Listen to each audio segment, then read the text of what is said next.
A la carta no pedía permiso. Informaba. Quedó sobre la mesa del desayuno de la casa viuda de Marswend, doblada una sola vez, sellada con la cera gris que el hombre de negocios de la familia había usado durante 30 años. La duquesa viuda de Chassewood la leyó. Luego la leyó otra vez. La dejó junto a su té ya frío, y durante un largo rato no dijo absolutamente nada. Edith Arton esperó. Había aprendido a esperar. Una dama de compañía no preguntaba qué decía una carta. Sirvió el té y untó la mantequilla en una tostada que nadie comería. Y mantuvo los ojos fijos en la ventana, allí donde comenzaba el páramo. Mi nieto, dijo Úrsula por fin, debe casarse. Sí, Excelencia. Antes de cumplir 32 años, cosa que sucede en primavera, los labios de la anciana se afinaron. Marswend pasa a un primo al que apenas ha visto 3 veces en su vida, un primo que drenaría la marisma para hacer pasto y echaría a cada alma que vive en ella. Eso fue lo que mi difunto hijo dejó escrito en su testamento. Pensó que así volvería sensato a Egastes.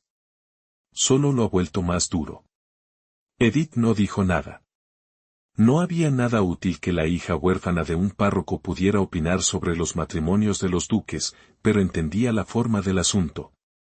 Un hombre con un cuchillo puesto sobre su propia casa, una fecha marcada en una hoja de papel, y una esposa exigida como quien exige una firma al pie de una escritura.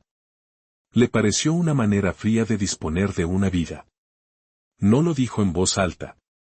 Llega dentro de 15 días, continuó Úrsula. A ver la propiedad antes de decidir nada. Discretamente.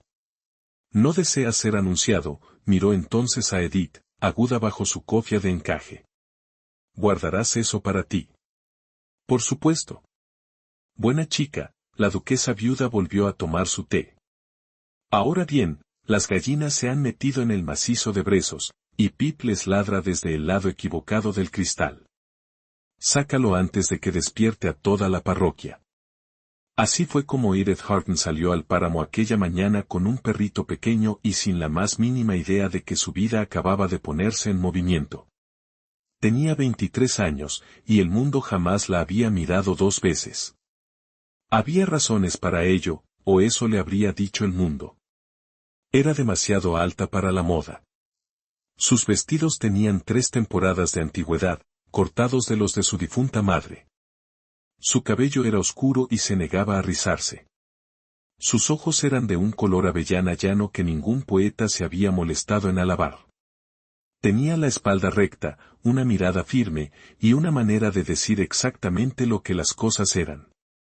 A los hombres eso los inquietaba. A las mujeres las aburría. Su padre había sido el reverendo Artón, párroco de la pequeña parroquia del Páramo. Era un erudito que llevaba sus propias cuentas y que le enseñó a su hija latín y el precio de la avena en la misma tarde. Había muerto 4 inviernos atrás. No había dejado dinero. Había dejado muchísimos libros, un perrito pequeño, y un apellido que no significaba nada más allá del páramo. La duquesa viuda la había tomado como dama de compañía. Lo hizo en parte por bondad, en parte por soledad. Lo hizo también, en parte, porque Edith podía leer en voz alta en los atardeceres sin tropezar, y podía sumar una columna de cifras más rápido que el administrador. Era un buen lugar. Edith sabía lo que le debía. No tenía intención de querer nada más que eso. Querer más jamás le había traído recompensa alguna. Sus días en la casa viuda tenían una forma establecida y tranquila, y ella había hecho las paces con esa pequeñez. Se levantaba antes que las criadas y se aseguraba de que las chimeneas estuvieran encendidas y la leche recogida. Le leía el periódico en voz alta a la duquesa, y los sermones los domingos, y las largas memorias francesas que la anciana adoraba y fingía despreciar. Llevaba las cuentas menores, escribía las cartas de negocios con su letra clara y firme, y resolvía las disputas de la servidumbre antes de que llegaran a oídos de su excelencia. Era, en pocas palabras, la bisagra sobre la que giraba toda aquella casa silenciosa, y nadie se molestaba en notarlo, y menos que nadie ella misma. El pueblo la conocía como la hija del párroco, y era amable con ella de esa manera descuidada de la gente que jamás ha tenido que preguntarse qué opinión tiene de ellos. El carnicero reservaba lo mejor del cordero para la casa viuda porque Edith nunca regateaba y siempre pagaba el mismo día. Las viejas junto al pozo le hacían un gesto con la cabeza y la olvidaban antes de que ella doblara la esquina. No era falta de amabilidad. Era solo que a una mujer llana que no pide nada es muy fácil pasarla por alto, y Edith hacía mucho que había dejado de esperar otra cosa. Tenía sus libros, su perro, su páramo, y su pequeño lugar útil en el mundo. Se decía a sí misma que era suficiente, y la mayoría de los días lo creía. Por las noches, cuando la casa estaba a oscuras y la duquesa hacía rato que dormía, Edith leía los libros de su padre a la luz de una sola vela. Él le había dejado su Virgilio, su Horacio, y un estante de graves volúmenes grises sobre el drenaje de tierras anegadas que había estudiado por el bien de su pobre parroquia. Ella los leyó todos. Leía el drenaje con la misma disposición que la poesía, porque su padre le había enseñado que una mente es una mente, y que no hay vergüenza alguna en que una mujer sepa cómo se mueve el agua bajo un campo. Era una educación extraña para una dama de compañía. Todavía no sabía de qué manera tan extraña habría de servirle. El perro se llamaba Pip. Era pequeño, castaño, y estaba absolutamente convencido de su propia importancia. Había sido de su madre, y luego de su padre, y ahora era suyo. Le ladraba a cosas mucho más grandes que él, porque nadie le había dicho jamás que era pequeño. Edith lo amaba más allá de toda razón. Era, si había de ser honesta, la única criatura sobre la tierra que la consideraba a ella la persona más importante que existía. El páramo, aquella mañana, hacía lo que mejor sabía hacer. Se extendía y se extendía, pardo y gris y dorado húmedo allí donde el sol golpeaba el helecho muerto. Se enrollaba hasta un borde de colinas que contenían al mundo entero. El viento venía firme desde el oeste y olía a turba y a lluvia por venir. Edith caminó hacia él con la barbilla baja y el viejo chal bien apretado. Pip corría adelante. Por un rato breve, ella fue tan libre como podía llegar a serlo. Había amado el páramo desde muy niña, de esa manera particular en que la gente solitaria llega a amar un gran espacio vacío que no pide nada, y que solo devuelve clima y luz.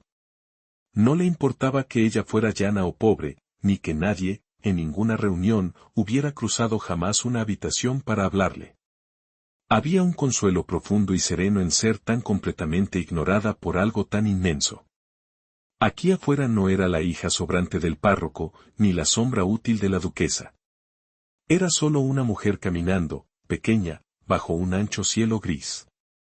Y esa era la única libertad verdadera que conocía. Aquella mañana os habría dicho que no quería nada más de la vida que seguir caminándolo en paz hasta llegar a ser tan vieja como su excelencia. Y habría creído cada palabra. Mientras caminaba pensaba en la carta, no en el duque.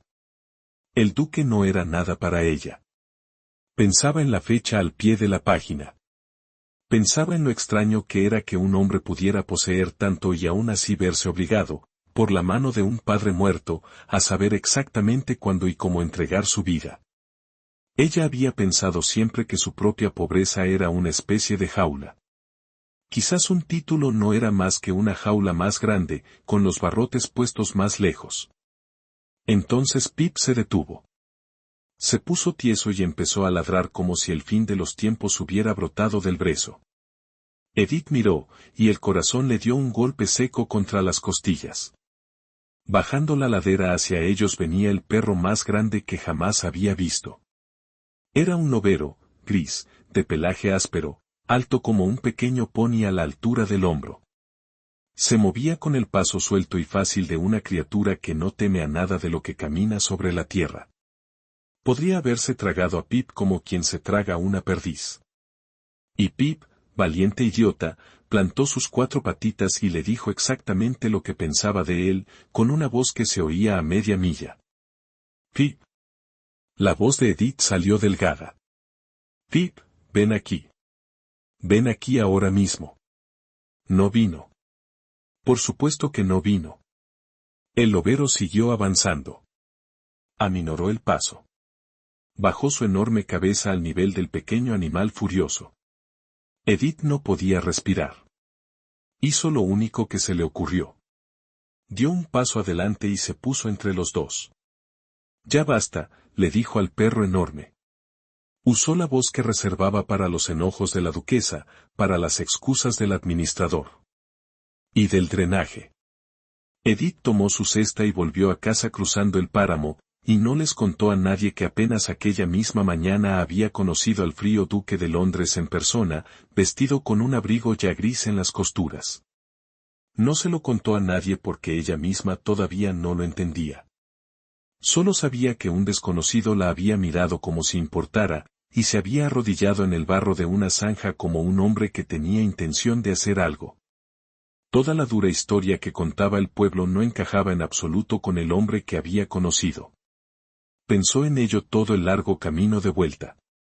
Seguía pensándolo cuando el techo de la casa viuda apareció a la vista, y se obligó a detenerse, porque no estaba bien. Una dama de compañía no pasaba sus días pensando en un hombre de negocios, por muy hermosos que fueran sus ojos.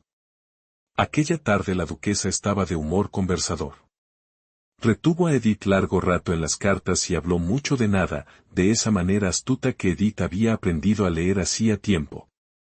Significaba que la anciana pensaba en otra cosa completamente distinta. Por fin, dejó caer una mano perdedora con gran satisfacción. Mi nieto, comentó, estará en la casa grande dentro de una semana. El condado hará un circo de ello, sin duda.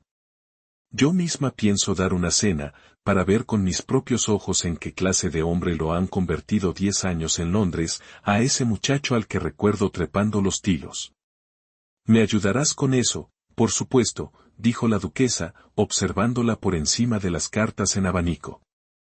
Tienes un genio especial para hacer que una mesa pobre parezca rica, un talento que he llegado a admirar en mi vejez. Y podrás mirarlo tú misma y decirme con franqueza qué opinas, porque confío en tu ojo más que en cualquier adulador de las 3 parroquias. Estoy segura de que su excelencia será todo lo que el condado espera, dijo Edith, recogiendo las cartas, y nada de lo que teme. ¿Tú crees? Los ojos de la anciana brillaron mucho. Qué sabia eres para ser una muchacha que jamás ha puesto los ojos sobre ese hombre. No dijo más. Edith no pensó más en ello. Ninguna de las dos nombró al alto desconocido del abrigo gris, porque una no lo sabía y la otra era demasiado astuta para decirlo. Fue una noche pequeña y tranquila, como tantas otras miles en aquella casa. Edith la recordaría después como la última de la vida antigua, la última antes de que todo con lo que había hecho las paces empezara, muy despacio, a deshacerse. Haremos una pausa breve. Si no quieren perderse nuevas historias, suscríbanse al canal. La casa grande de Marswend era algo hermoso muriendo poco a poco. Edith subió allí 2 días después por orden de la duquesa, para ayudar al ama de llaves a hacer un inventario. Egastes querrá saber qué queda, había dicho Úrsula. Que se ha vendido y que se ha llevado la humedad. La señora Selby no sabe leer su propia letra. El administrador no puede subir las escaleras. Irás tú. Tienes buena mano y buena cabeza. Llévate al perrito. A mí me divierte menos de lo que él cree.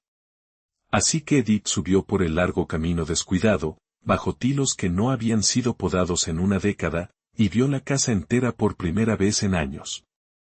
Había crecido de la tierra como crecían las grandes casas del norte. Piedra gris cantera del propio páramo, larga y baja y fuerte, con ventanas altas que capturaban la luz del oeste. Alguna vez la habían cuidado como a una joya, ahora la grava estaba verde de maleza. Los postigos colgaban torcidos. Un ala entera permanecía cerrada y ciega, sus habitaciones cubiertas de sábanas y frías. La fuente del patio delantero solo contenía hojas negras y lluvia. Y aún así, de pie en el vestíbulo vacío, con la luz cayendo en largas franjas sobre un piso que nadie había pulido en un año, Edith sintió la casa de la misma manera que sentía el páramo. Estaba conteniendo el aliento. Llevaba mucho tiempo conteniéndolo. Esperaba a que alguien volviera a casa. Se puso manos a la obra. La señora Selby, el ama de llaves, se alegró más allá de las palabras de tener otro par de manos, y una persona que no se acobardaba ante un libro de contabilidad. Juntas recorrieron habitación por habitación la parte habitable de la casa. Contaron ropa de lino ya gris de tanto guardarla. Contaron porcelana desportillada sin reemplazar.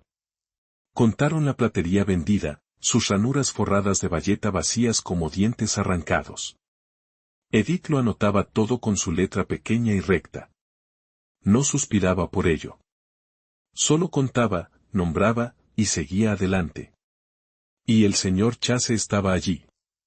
Iba y venía sin ceremonia, recorriendo la propiedad con el viejo administrador o cabalgando hasta los campos inundados.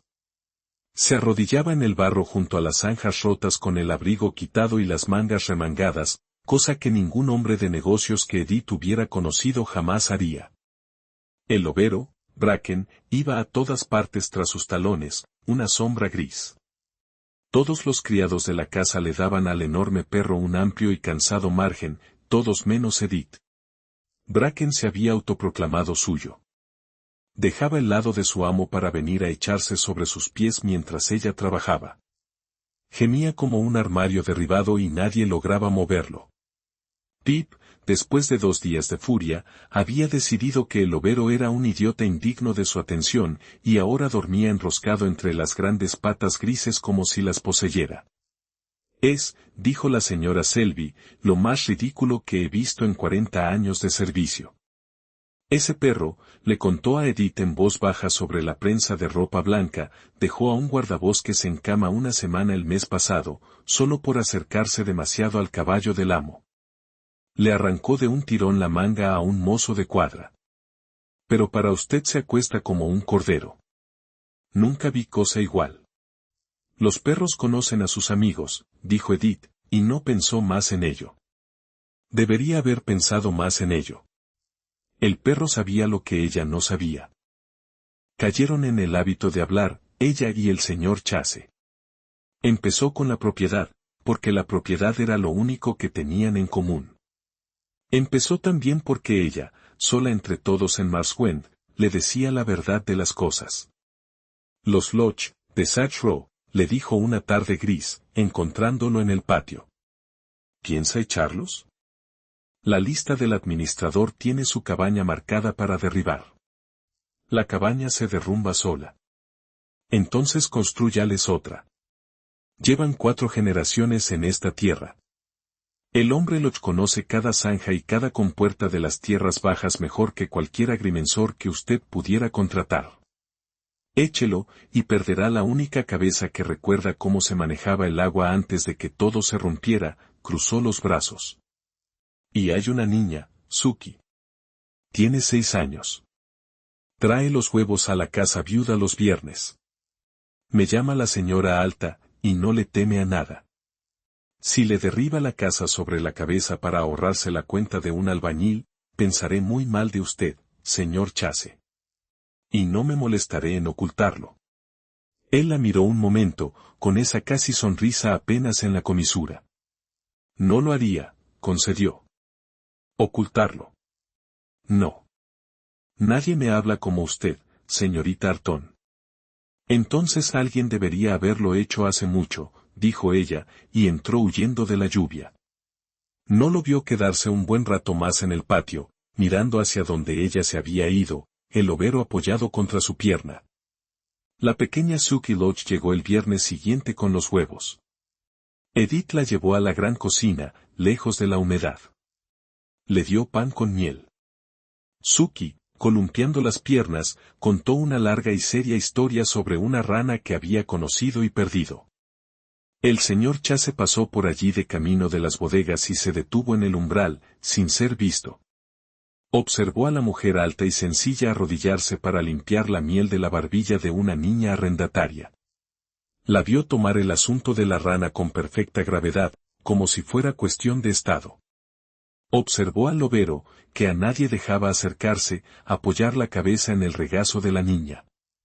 Lo hacía porque la mano de Edith estaba en su lomo, y Edith había dejado claro que la niña estaba a salvo.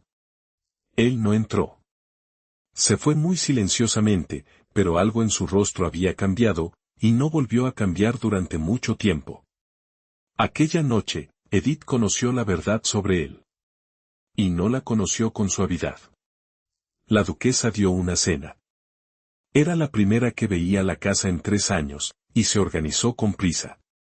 Había llegado la noticia de que llegaban invitados desde Londres. Invitados esperados, dijo la duquesa, con una mirada que Edith no supo leer. Edith no era una invitada. Edith estaba allí para que la vajilla quedara bien puesta, las tristes habitaciones antiguas iluminadas, y para mantenerse fuera del camino. Llevaba su tercer mejor vestido, que era el único que no era para la iglesia. Se quedó de pie en la sombra, junto a la puerta de servicio, cuando los carruajes subieron por el camino. 2 personas entraron al vestíbulo desde el frío. Un caballero, rubicundo y jovial, a quien Edith no conocía, y una dama. La dama era la mujer más hermosa que Edith había visto jamás, dorada y menuda, terminada como una pieza de joyería londinense. Llevaba un traje de viaje del color del pecho de una paloma, que había costado, pensó Edith aturdida, más de lo que toda la finca en ruinas produciría en un año. Entró en una ola de perfume, calidez y luz. Miró el vestíbulo raído con una sonrisa que abarcaba cada defecto y no perdonaba ninguno.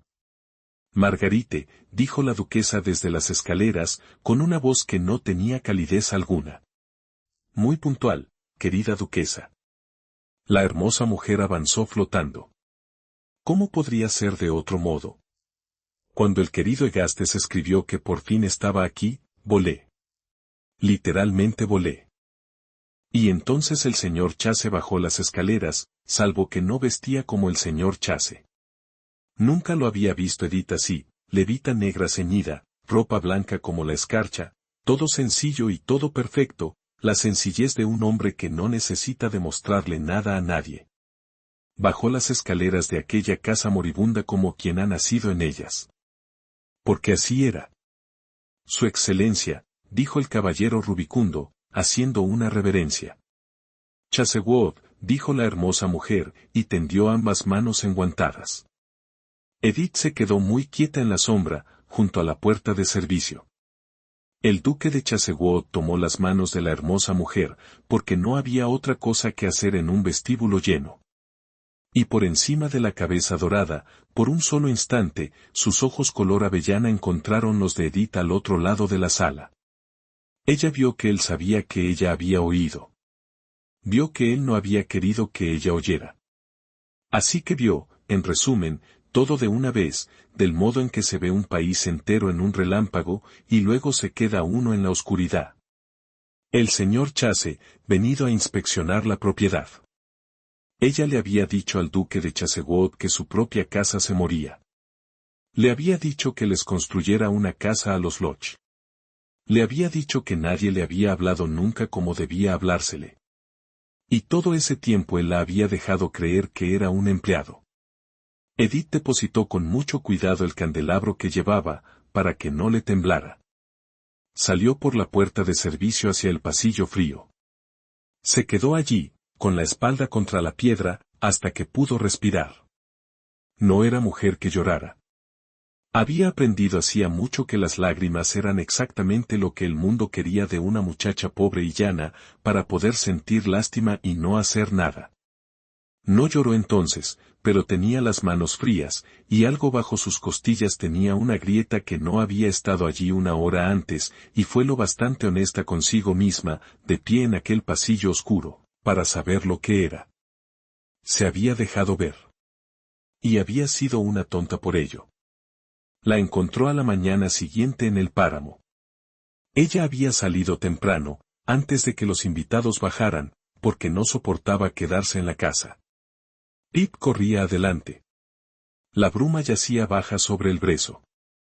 El mundo entero tenía el color de una perla.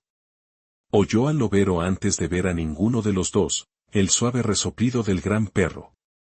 Luego Bracken salió de la niebla y empujó la cabeza bajo su mano. Detrás de él venía el duque.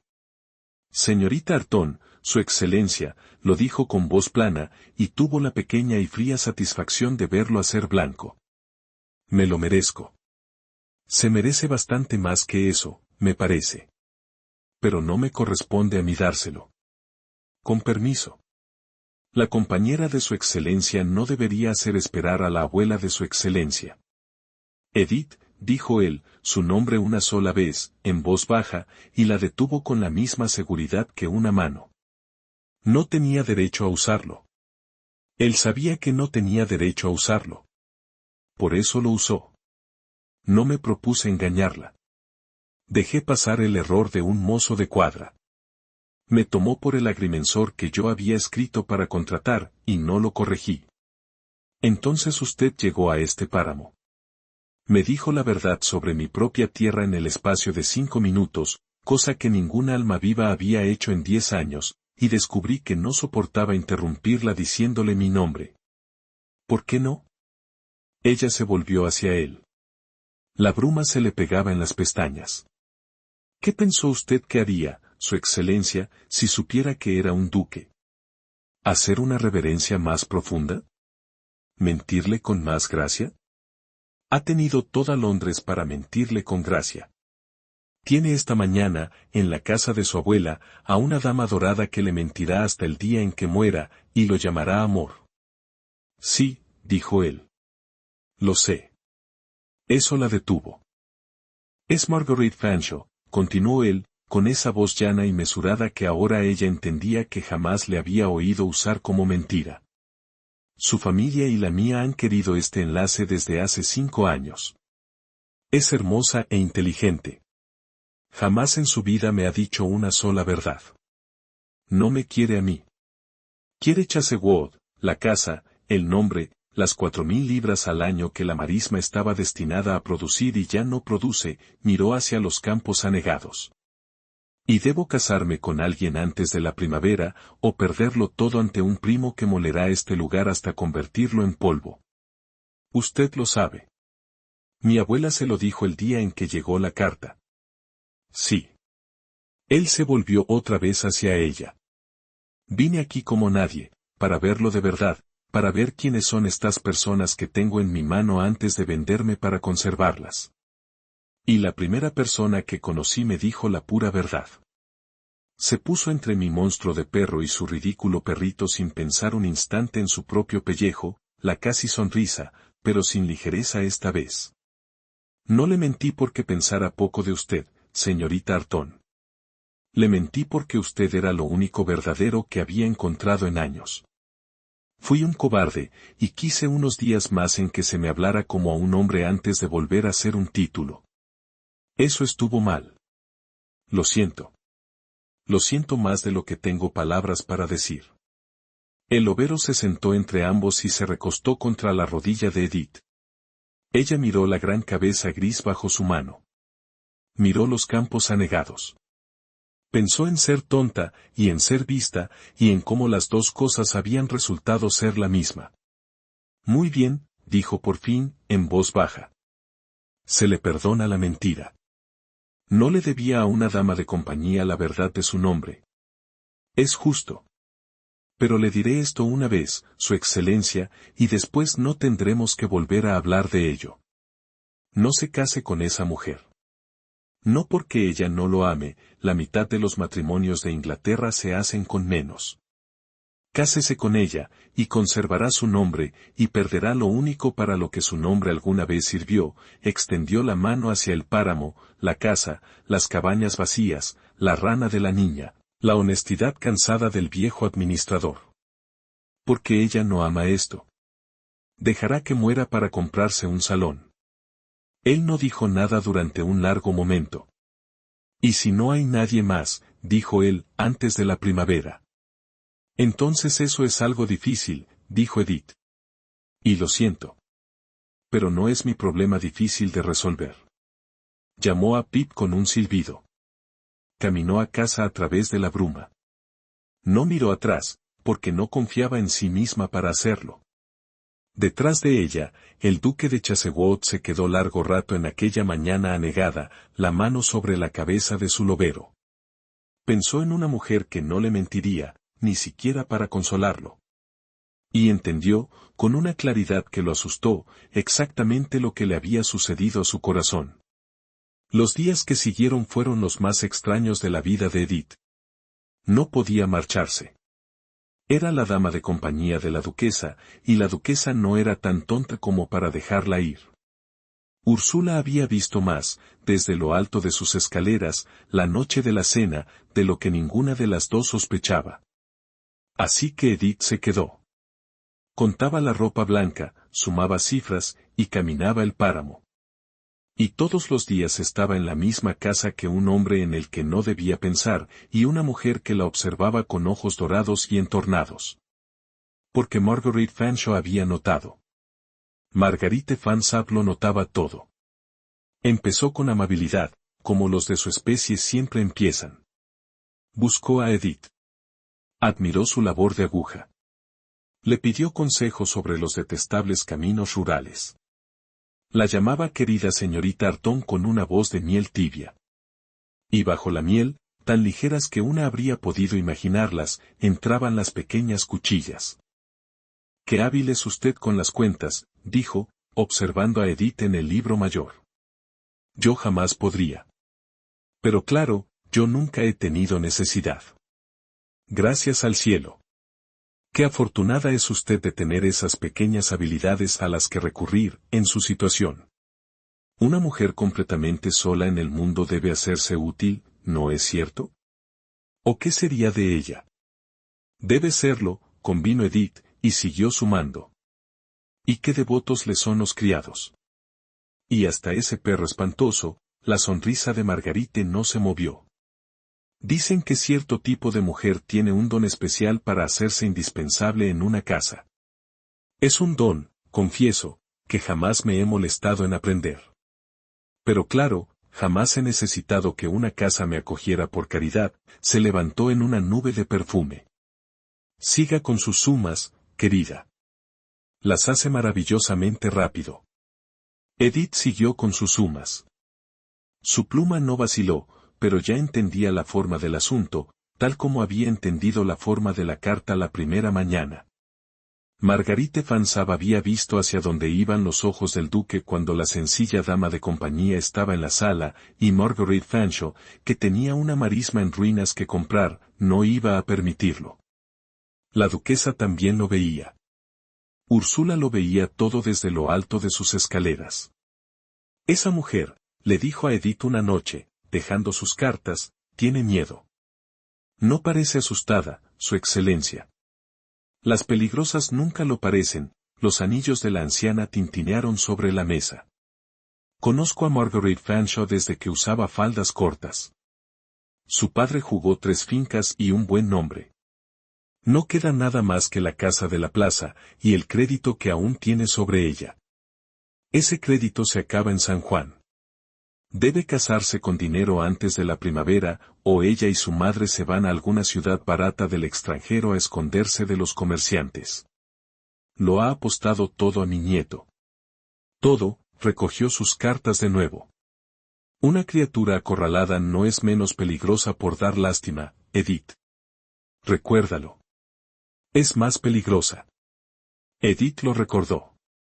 Tuvo motivos para hacerlo antes del final, porque a través de todo aquello, las cuchillas de miel, los ojos vigilantes, la primavera que se acercaba, siguió sucediendo la otra cosa, lenta, silenciosa, imposible. El duque no la cortejó. Era demasiado cuidadoso, demasiado honorable, demasiado consciente de la trampa dorada instalada en su propio salón. Hacer algo tan ruinoso para el nombre de una pobre dama de compañía era impensable. Pero la finca seguía necesitando salvación, y Edith era quien la conocía.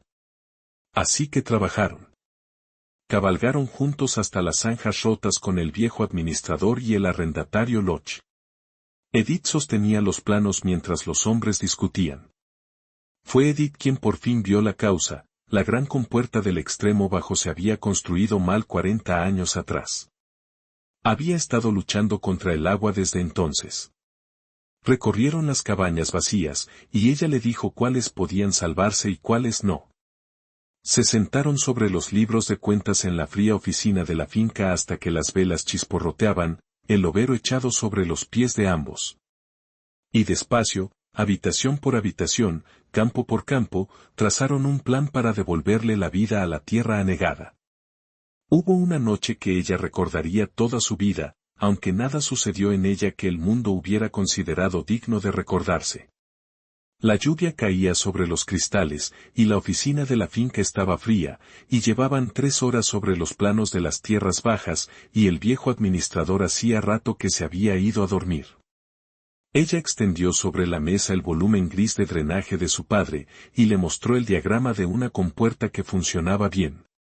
Trazó con el dedo cómo debía caer el agua por su propio peso, si tan solo las compuertas estuvieran bien alineadas. Mi padre me enseñó esto, dijo. Tenía una parroquia pobre, y la mitad estaba anegada, y no soportaba predicar paciencia a hombres cuyos campos se ahogaban cuando la culpa era solo una compuerta rota.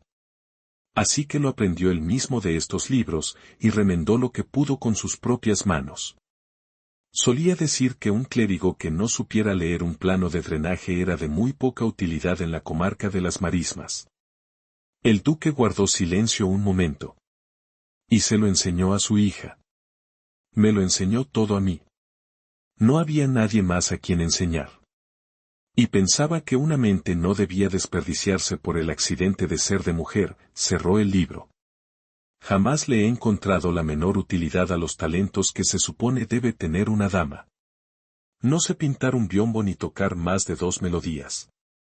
Pero puedo decirle, con un pie de margen, dónde estará el agua en sus tierras bajas después de una semana de lluvia, lo cual vale bastante más esta primavera que un biombo pintado. Eso trajo la casi sonrisa a la comisura de su boca. Vale mucho más que un biombo pintado, dijo él. Empiezo a pensar que vale más que casi todo lo que poseo. La miró a través de la luz vacilante, y por un momento ninguno de los dos habló, y la lluvia llenó el silencio, y el gran perro suspiró sobre sus pies. Luego él volvió a mirar los planos, porque era un hombre honorable en una posición imposible. Había ciertas cosas que un duque atado por el testamento de su padre no podía decirle a la dama de compañía de su abuela, por mucho que lo deseara. Edith recogió el libro de su padre contra el pecho, se levantó, le deseó buenas noches y salió bajo la lluvia para volver caminando a la casa viuda. No se permitió pensar en la manera en que él la había mirado. Lo pensó todo el camino a casa. Con el tiempo, él se descongeló. Ella lo vio suceder de la misma manera en que se ve llegar la primavera al páramo, no de golpe, sino como un ablandamiento, un filo verde en medio del gris. Un día en que uno nota que los pájaros han vuelto y no sabría decir cuándo regresaron. Él empezó a hablar. No mucho, era un hombre parco y siempre lo sería. Pero una noche, sobre las cuentas arruinadas, le contó por qué había dejado morir la marisma. Mi padre la amaba, dijo en voz baja, girando una pluma seca entre los dedos. La drenó e hizo de ella la mejor tierra del condado. Cuando murió, no pude poner un pie en ella. Dejé que Londres me tragara durante años antes que venir al norte, antes que pararme en los campos que él había hecho y sentirlo ido, dejó la pluma. Me dije que estaba demasiado ocupado. Me dije que el administrador podía encargarse. Dejé que 4 familias se pudrieran en la humedad porque no soportaba estar triste en un lugar hermoso, una pausa. Usted dijo, aquella primera mañana, que la finca necesitaba a alguien a quien le importara si vivía o moría. Hablaba de las zanjas, pero podría haber estado hablando de mí. No me ha importado si algo vivía o no, señorita Arton, desde hace mucho tiempo. Edith guardó silencio. Luego dijo. ¿Y ahora? Él sostuvo su mirada en el resplandor rojo y agonizante del fuego, y esta vez no apartó la vista.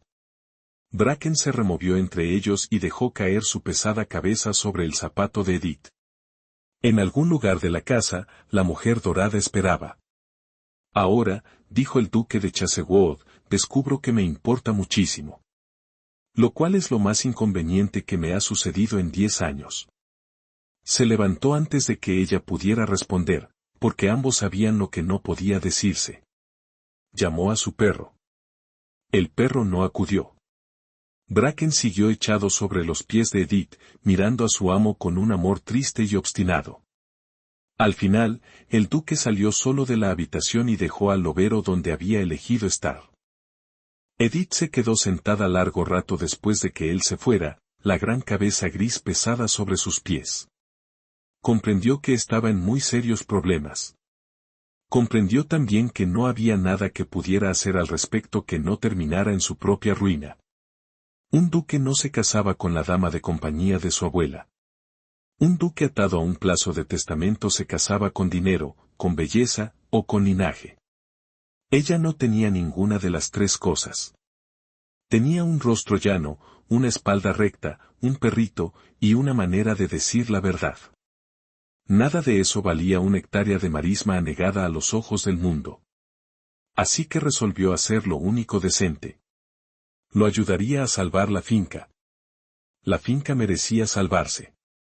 Los Lodge merecían su cabaña. Y luego, cuando los planos estuvieran trazados y el trabajo comenzado, le pediría a la duquesa una carta de recomendación y se iría hacia el sur, a algún lugar donde no hubiera caminado el páramo junto a él. Se iría antes de la primavera, antes de la boda, antes de tener que quedarse de pie en la sombra junto a la puerta de servicio y ver cómo él se casaba con Marguerite Fanshawe, y sonreír. Era un buen plan. Era un plan valiente.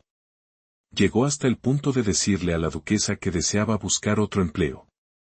La anciana la miró con ojos astutos y dijo: no. Y ese fue el final del asunto.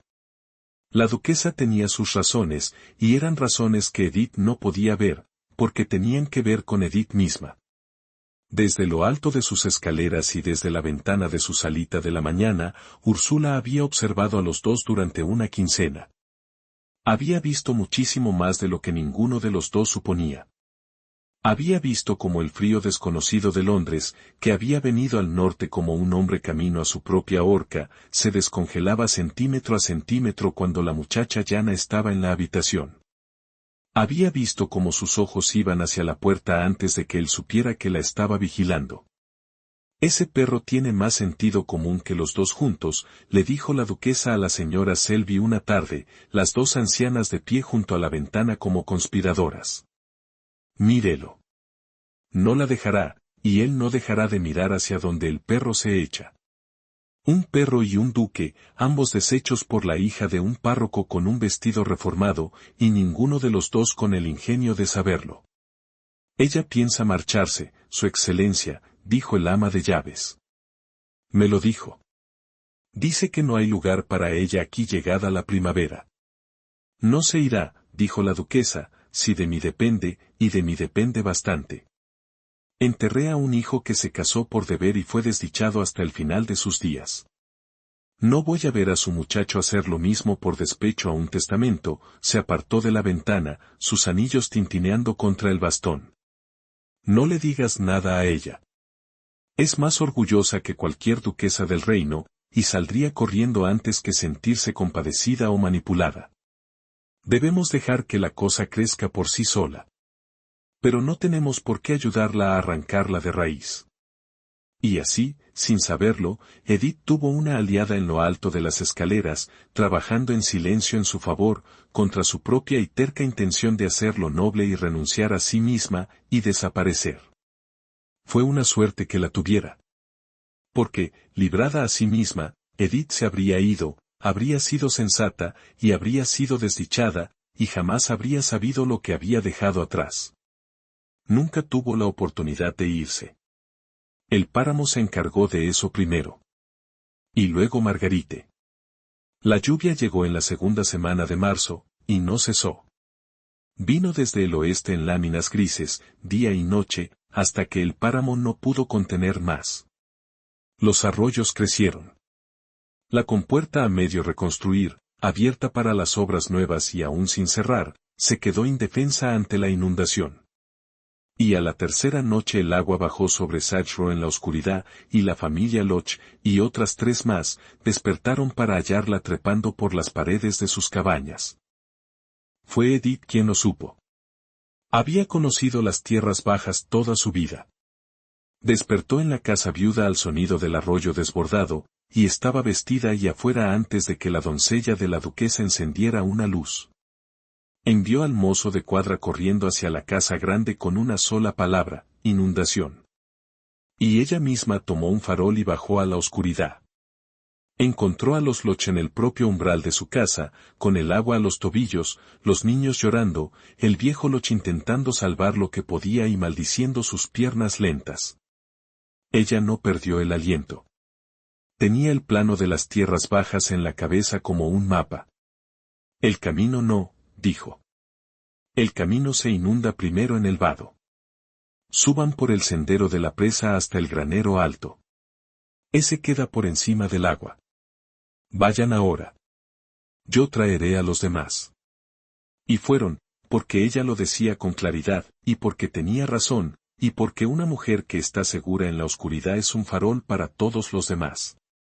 El duque llegó a la media hora, a pie, en mangas de camisa, el lobero a sus talones, y media servidumbre detrás con cuerdas y faroles. Encontró a su compañera, la sencilla dama de compañía de su abuela, de pie hasta las rodillas en agua negra en la esquina de una cabaña que se anegaba, dirigiendo a los hombres como un general. La compuerta del extremo bajo. Le gritó ella por encima del rugido. Si logramos bajarla, desviamos lo peor hacia el viejo canal y lejos de las cabañas. Pero hacen falta 2 hombres fuertes en el cabrestante, y el cabrestante está bajo el agua, y yo no puedo alcanzarlo. Él no preguntó cómo lo sabía. Había dejado de preguntar eso. Se metió en el agua negra junto al arrendatario Loch, y entre ambos, buscando a ciegas el marco anegado, encontraron el cabrestante y bajaron la compuerta. Y la inundación, burlada, se desvió hacia el viejo canal que el propio ojo de Edith había trazado semanas antes sobre un plano seco a la luz de una vela. Las cabañas resistieron. No se perdió ni un alma, ni una bestia, salvo una sola gallina. Al amanecer, lo peor había pasado. Los arrendatarios estaban secos en el granero alto. El duque de Chassewood se quedó de pie en el barro junto a su compañera, ambos empapados hasta los huesos y temblando de frío. Y la miró como si jamás en su vida hubiera visto nada que se le pudiera comparar. «Lo salvó usted», dijo. «Lo salvamos, y la compuerta lo salvó. El canal de mi padre lo salvó, el que él cortó hace 40 años, y yo solo leí un plano». Ella se apartó el pelo mojado de los ojos. «No haga de mí una maravilla, Egastes. Solo sabía a dónde va el agua. Cualquiera que se hubiera molestado en aprender el páramo lo habría sabido». «No», dijo él, «no lo habrían sabido. Y no habrían salido a la oscuridad a plantarse en una inundación por 4 familias de arrendatarios que no son nada para ellos. No me diga que fue solo conocimiento. He conocido gente inteligente toda mi vida. Jamás he conocido a una que hiciera esto». Ella no tuvo respuesta para eso. Así que hizo lo sensato, estornudó, y dejó que él le envolviera con su abrigo empapado, lo cual no ayudó a ninguno de los dos, y sin embargo lo cambió todo igual. Marguerite Fanshawe no había salido a la inundación. Había dormido durante todo el asunto en una habitación seca, y bajó tarde para encontrar a la casa entera hablando de la sencilla dama de compañía que había salvado Satchro. Y eso, más que cualquier cosa que los ojos del duque hubieran hecho jamás, fue lo que la decidió. El golpe, cuando llegó en el frío salón. Llegó de la manera en que llegan siempre esos golpes, vestido de amabilidad, con la puerta cerrada. Era una tarde lluviosa, 15 días antes del cumpleaños del duque. El trabajo en la marisma había recomenzado en serio. La gran compuerta mal construida estaba a medio reconstruir. La nueva cabaña de los Loch ya tenía la viga del tejado puesta en terreno más alto. Y sobre toda la casa pendía una pregunta, enorme y sin pronunciar. ¿Con quién se casaría? ¿Y cuándo? Con la primavera a solo 15 días. Margarite mandó llamar a Edith. Un lacayo trajo el mensaje, la señorita Fansab agradecería la opinión de la señorita Arton sobre un asunto doméstico, en el pequeño salón, a las 4. Edith fue, porque una dama de compañía va cuando la mandan llamar. El pequeño salón estaba frío. Margarite estaba de pie junto a la chimenea vacía, con un vestido color ceniza de rosas. No sonreía. Edith comprendió al instante que la miel se había terminado. «Cierre la puerta», dijo Margarite. Edith la cerró. «Se marchará usted de esta casa», dijo Margarite. «Le pedirá su salario a la anciana, y se habrá ido dentro de una semana. He tenido paciencia. La he visto poner ojos de vaca a un duque sobre un libro de cuentas. La he visto merodear por sus campos. La he visto poner a sus propios criados, a su propio perro, a su propia abuela, en mi contra. He tenido paciencia. Ya no más. Usted se irá». «Acompaño a su excelencia», dijo Edith, con voz firme. «No a usted, señorita Fansab. Me voy cuando ella me libere». «Se irá», dijo Margarite, «o la arruino». La palabra quedó suspendida en la habitación fría. «Tiene usted 23 años. No tiene un penique ni una amiga», Margarite continuó, y su voz temblaba. Ahora estaba blanca hasta los labios. «Bastaría una carta. Una palabra en el oído correcto de que el duque de Chassewood conserva a su pobre dama de compañía por razones que no son los libros de contabilidad, que se la ve en el páramo con él al amanecer, que la anciana da cobijo a una pequeña intrigante que se ha creído demasiado. ¿Sabe usted lo que le sucede a una mujer como usted cuando se dice esa palabra? No hay vuelta atrás de eso. No hay sur, ni nuevo empleo, ni carta de recomendación. Hay la calle, o algo peor. Se lo he visto hacer a mujeres mejores que usted por menos. Se lo haré a usted el viernes si sigue aquí». Edith la miró, y vio, bajo la belleza y el veneno, exactamente lo que la duquesa le había dicho que vería. Vio terror. Terror animal, desnudo. Aquella no era una mujer ganando. Era una mujer ahogándose en la oscuridad, arrojando las manos y aferrándose a lo que fuera que tocaran.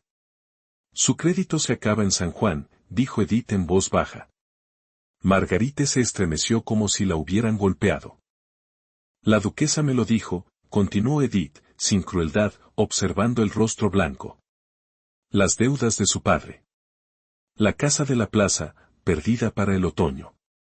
Usted y su madre, camino de alguna ciudad extranjera barata donde los comerciantes no puedan seguirlas. Debe casarse con Chassewood antes de la primavera, o no queda nada. Nada en absoluto. Por eso está usted en esta habitación fría amenazando a una dama de compañía sin un penique con la calle, porque usted misma ya está al borde de ella, y no soporta que yo pueda tener lo que usted no puede comprar. Guarde silencio.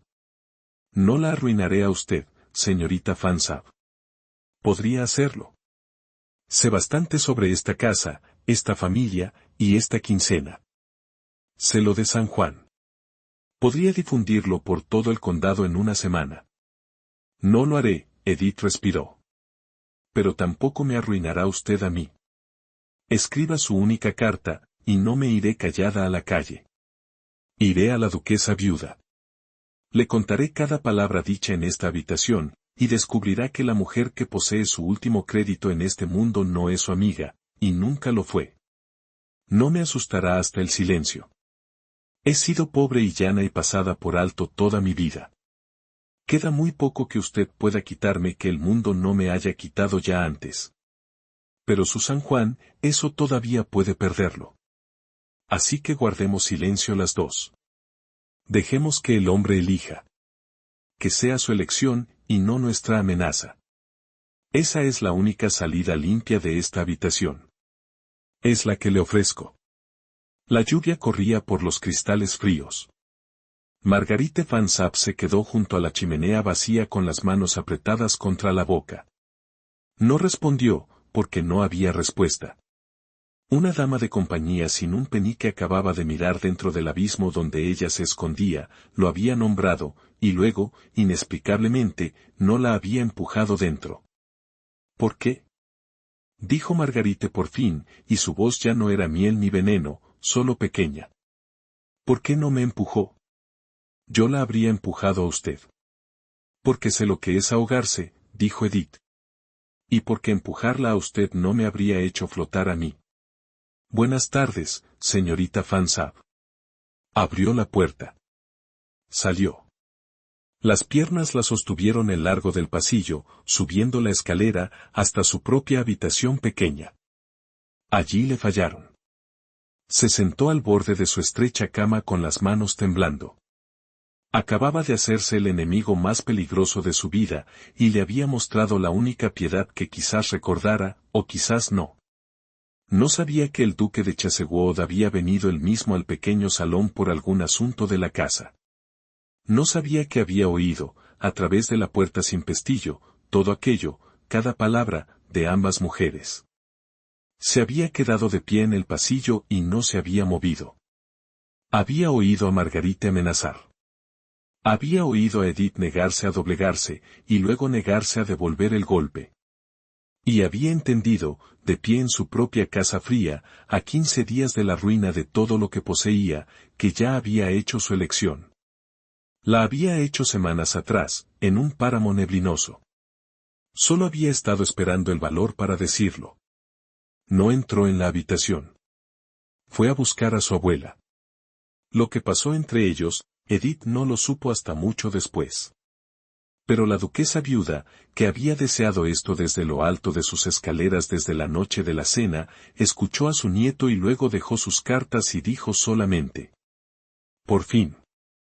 Había empezado a temer que fueras tan gran tonto como tu padre, Dios lo tenga en su gloria. Ve y pídeselo como es debido. Y Egastes, que sea elección de ella. Ha tenido muy pocas en su vida. No le quites, está haciéndosela fácil. El duque de Chassewood fue a buscar a Edith al amanecer, la última mañana antes de su cumpleaños, en el páramo. Ella estaba allí porque ahora siempre estaba allí al amanecer. Era la única hora que le pertenecía. La bruma estaba baja. Pip corría adelante hacia el mundo color perla. Entonces oyó el gran paso suave, y Bracken salió de la niebla y apoyó la cabeza contra ella. Detrás venía el duque, vestido con sencillez, como aquella primera mañana, el abrigo ya gris en las costuras. Era como si se hubiera quitado el título a propósito, para venir a ella como un hombre. Señorita Artón, su excelencia. Egastes, dijo él. Me llamo Egastes. Nunca lo ha usado. Quisiera, antes de decir lo que he venido a decir, oírlo en su boca al menos una vez, para que su respuesta, cuando llegue, sea la respuesta al hombre y no al título. Ella lo miró largo rato en la bruma. Egastes, dijo. Él cerró los ojos un momento, como si ella le hubiera dado algo. Debo casarme en primavera, o perderlo todo, dijo. Usted lo sabe. Todo el mundo lo sabe. Y cada alma en esa casa, y medio condado, espera que me case con Marguerite Fanshawe, porque es hermosa y de buena cuna, y porque se arregló cuando ambos éramos niños. Porque un hombre en mi posición no se casa con la dama de compañía de su abuela, ni siquiera para salvar su alma. Tienen toda la razón. Se hablaría de ello durante 20 años. Le costaría a usted su buen nombre por una temporada, y a mí no me costaría más que habladurías, que jamás me han importado un rábano. Es, por toda ley que el mundo respeta, imposible. Sí, dijo Edith. Su voz no estaba del todo firme. La oí, dijo él.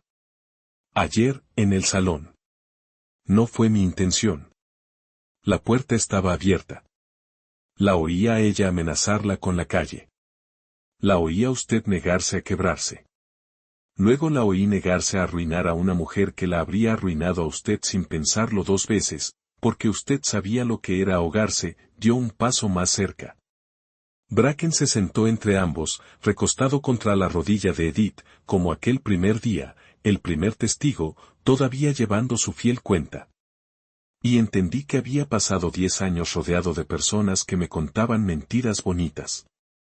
Entendí que había vuelto a casa, a una casa moribunda, y había encontrado a la única persona en Inglaterra que me diría la verdad aunque le costara, que daría consuelo aunque se le debiera crueldad, que se pondría entre el monstruo y la pequeña criatura sin pensarlo. Y entendí que sería un tonto mayor que su propio perro si dejaba que la opinión del mundo me costara eso. Egastes, deje que termine, o perderé el valor. He tenido que buscarlo mucho para salir aquí. Tomó aire. No le ofrezco un rescate, Edith. He pensado cómo decir esto. No hay manera de decirlo que no suene así. Así que solo le diré la verdad, y confiaré en que usted la escuche llana, como siempre lo hace. Si dice que no, no me casaré con Marguerite Fanshawe. Se lo he dicho a mi abuela. Se lo he dicho a mi hombre de negocios. Preferiría dejar que la marisma, la casa, el título pasen a mi primo. Preferiría empezar de nuevo en algún lugar pequeño, con una pala y una conciencia decente, antes que pasar la vida junto a una mujer que quiere mi nombre y odia mi tierra. Perder Marswend me apenaría. No me destruiría. Esta no es una súplica para salvar mi herencia. Mi herencia no es la pregunta. Entonces, ¿cuál es? Susurró Edith. La pregunta es si usted podría amar a un hombre parco, frío, difícil. Uno que la dejó creer que era un empleado porque fue demasiado cobarde para perderla, dijo el duque. Si podría ser señora de una casa medio anegada y hundida en deudas. Si aceptaría el remiendo de ella, que ya la he visto hacer, por amor a la tierra y a la gente, y sin recompensa alguna. Sí, Edith, se casaría conmigo.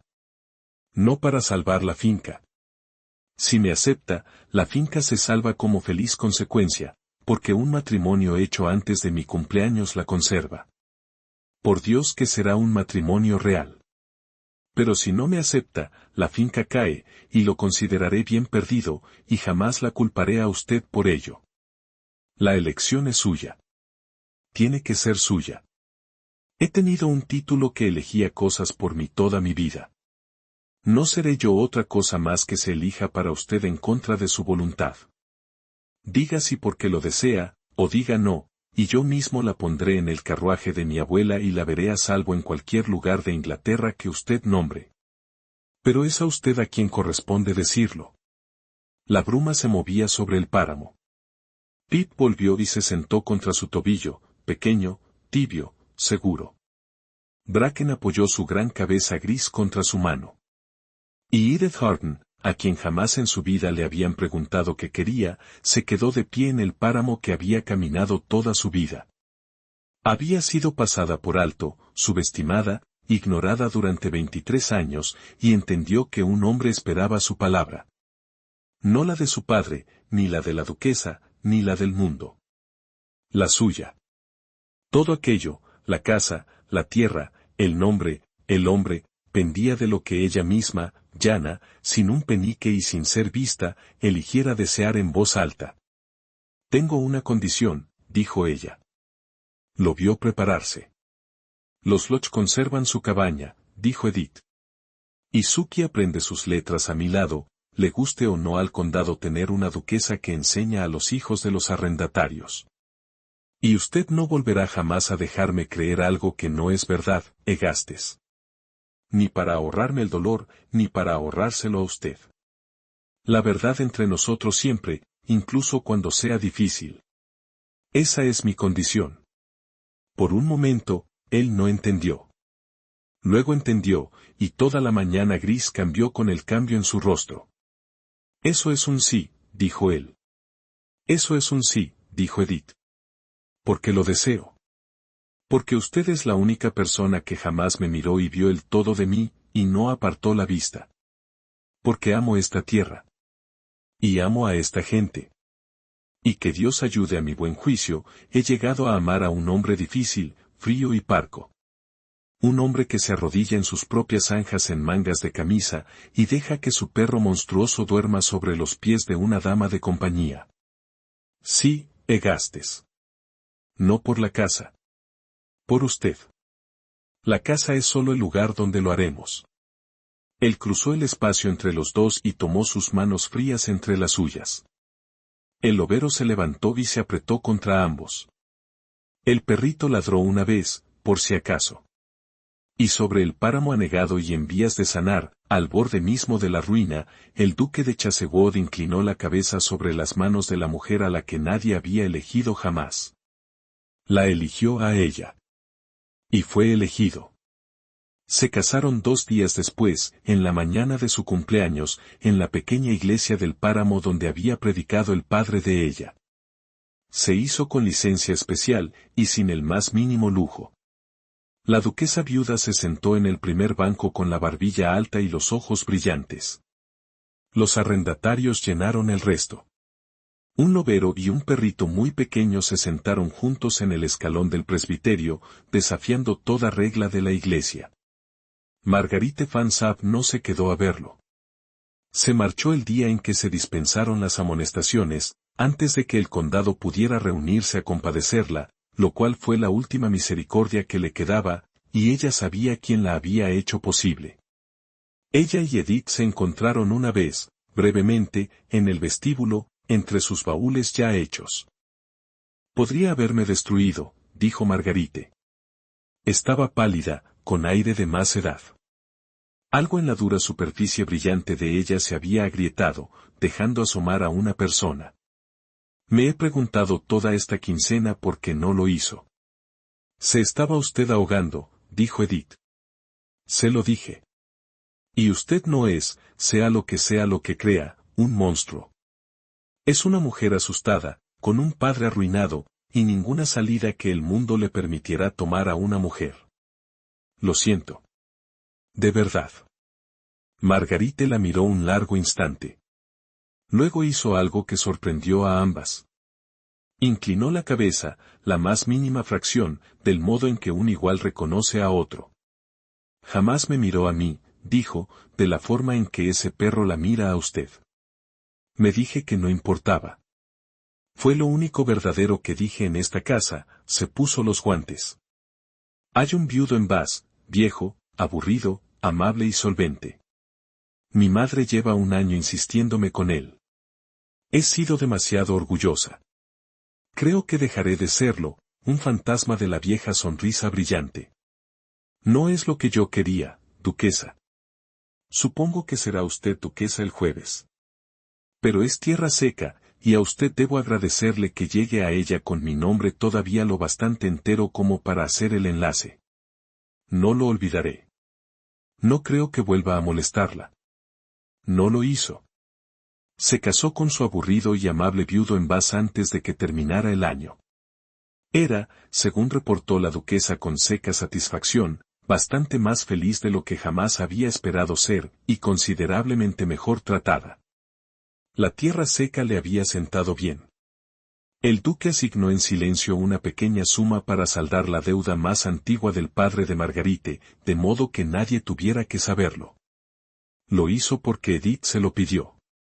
Lo hizo porque descubrió que no podía negarle nada a Edith. Lo hizo también porque un hombre que ha sido salvado de la ruina puede permitirse ser generoso con quienes no lograron salvarse. Esa fue la última lección del lobero. Aunque él no la dijera en voz alta, la misericordia cuesta menos de lo que se teme. Compra más de lo que se sabe. La marisma volvió a la vida. Tardó 2 años. La gran compuerta mal construida 40 años atrás fue arrancada y rehecha como es debido. El agua que había anegado los campos bajos durante 1 década se retiró hacia sus antiguos canales. Dejó atrás la tierra negra y rica que el padre de Egastes había amado. Las cabañas vacías se llenaron. La familia Loch conservó su hogar. Y el viejo Loch, que recordaba el agua como ningún agrimensor podría hacerlo, se convirtió en el hombre que cuidaba las zanjas y se sintió orgulloso de ello hasta el final de sus días. La granja de la casa dio ganancias en su 2.º año. Hubo una tarde en particular, en el 2.º verano, que Edith guardó doblada en su memoria como una flor prensada. Una tarde corriente que no tenía por qué ser tan hermosa, y sin embargo lo era. Se quedó de pie en el borde de las tierras bajas recuperadas junto a su esposo, mientras la luz se alargaba, dorada, sobre la cebada.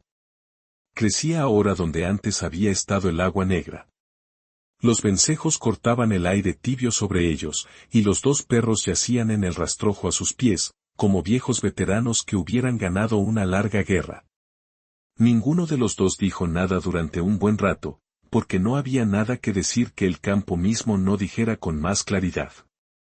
Ella entendió entonces lo que su padre había querido decir todos aquellos años atrás, inclinado sobre sus libros grises, hablando de la tierra anegada como algo que podía traerse de vuelta a la vida con paciencia.